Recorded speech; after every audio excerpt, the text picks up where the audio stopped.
16.3 Practice Guided Problems for Genetics, Part 2, Probabilities. So, moving on for question number 4. In humans, curly hair is dominant over straight hair. So, I will put the dominant, capital C, over straight hair. The straight hair is going to be lowercase c. A woman's heterozygous for hair curl, heterozygous, we know it's capital C, lowercase c, has children with a man with a straight hair. Straight hair can only be possible when the organism is homozygous for the recessive trait. Genotype of the mother is capital C, lowercase c. Possible gametes, either capital C or lowercase c. Father's genotype is lowercase c because that person shows the recessive trait. Possible genotypes, lowercase c. Possibility, the first child will have curly hair. Before that, we need to go and do our Punnett square. So capital C, lowercase c. These are the gametes. Pull them down. Capital C, lowercase c, lowercase c, lowercase c, capital C, lowercase c, lowercase c. If curly hair is when they show, when they have at least one dominant alleles. So it's 50%. And second child have curly hair.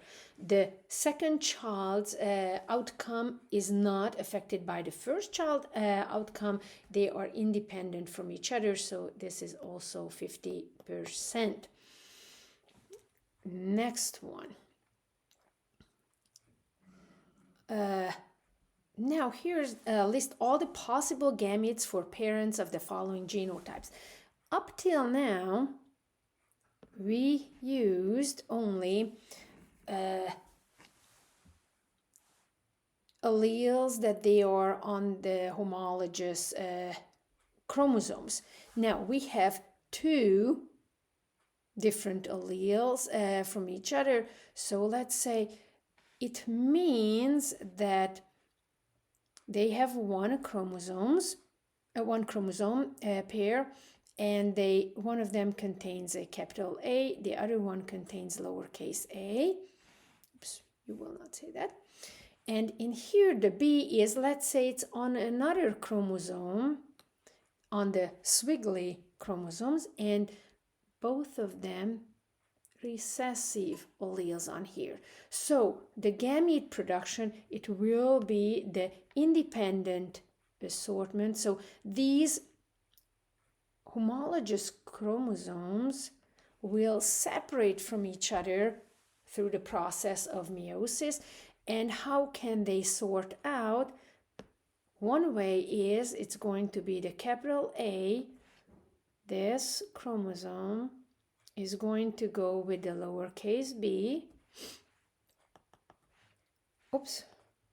And the lowercase a can go with lowercase b. It can go with another lowercase b too, but the outcome is the same. Two recessive alleles will combine. Let's see the other one. When we have the A chromosomes, let's say on the long chromosomes, capital A, lowercase a, and the B is on the another pair of chromosomes, capital B, capital B. Now the outcome, how they can sort out in the process of independent assortment, capital A can go with capital B, or lowercase a can go with capital B. This lowercase can go with this capital B, and this lowercase can go with that capital B, but the outcome will be the same. It's a heterozygous for those two traits. Now, the next one is, I will draw it out for you. This will be the chromosome that contains the A. It is heterozygous, and this will be the tiny chromosome. Let's say not the squiggly one now. Or yeah, let's do with the squiggly one. It will be capital B and lowercase b. How can they sort out what is the way? So this A can go with this B through my meiosis, or this A can go with this B, or this A can go with this B,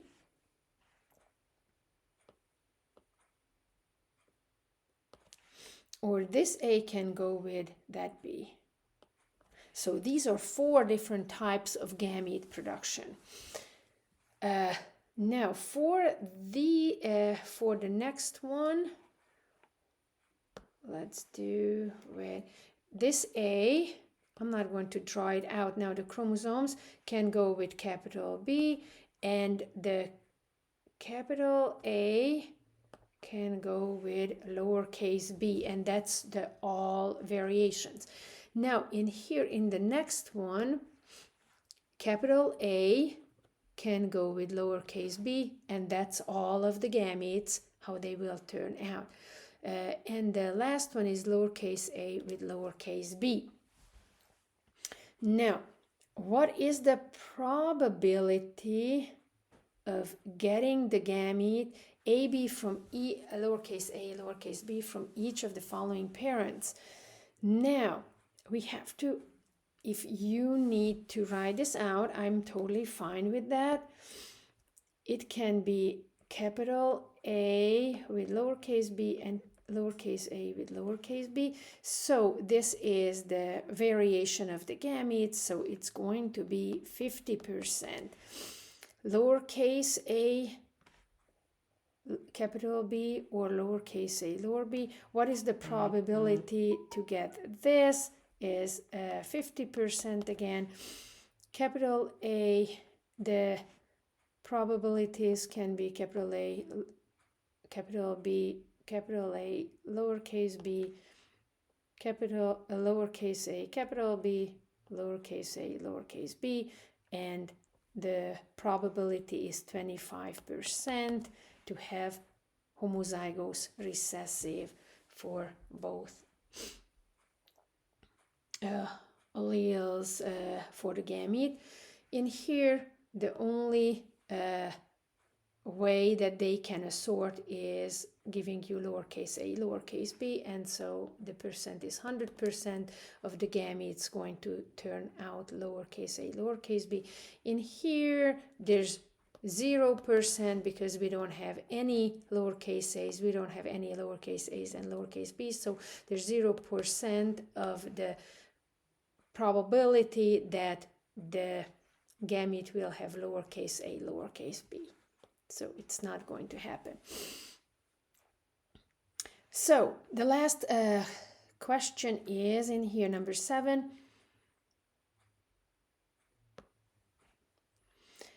In a certain strain of mice, black coat is dominant over white coat, so the black coat is going to be capital B, because black coat, and the white will be lowercase b. Please do not use lowercase w because it does not make sense along the way.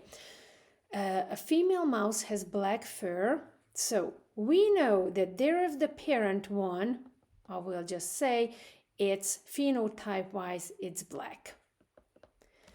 What can it be its genotype? It can be capital B, or capital B, lowercase b. We don't know. Is there any way that we could determine her genotype by observing her offsprings? And the answer is definitely yes. That is the point. And this will be the classic test cross. The test cross is parent 1 is going to be crossed by a homozygous recessive organism, so lowercase b, that contains white coat. White coat can happen only when they are two recessive alleles combined together. Test cross. So let's say we don't know whether parent 1 is homozygous dominant or heterozygous, but we will cross with the homozygous recessive. So if the parent, the black female, is homozygous dominant, we will cross it with homozygous recessive. So all of the offsprings are going to be heterozygous, so they are going to be black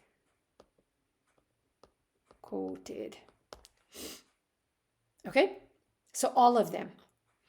But on the other hand, if the test cross, if the first parent is heterozygous, but still colored with black coat, and it's going to be crossed with white coated, the outcome will be 50% will be black and 50% will be white coat color. Now, we cannot really just check the percent if they have only 3 offsprings, but if only one of them is white coated, we can say that the female is heterozygous for that allele. Does it make sense? That is going to be super important, the test cross later on. Thank you.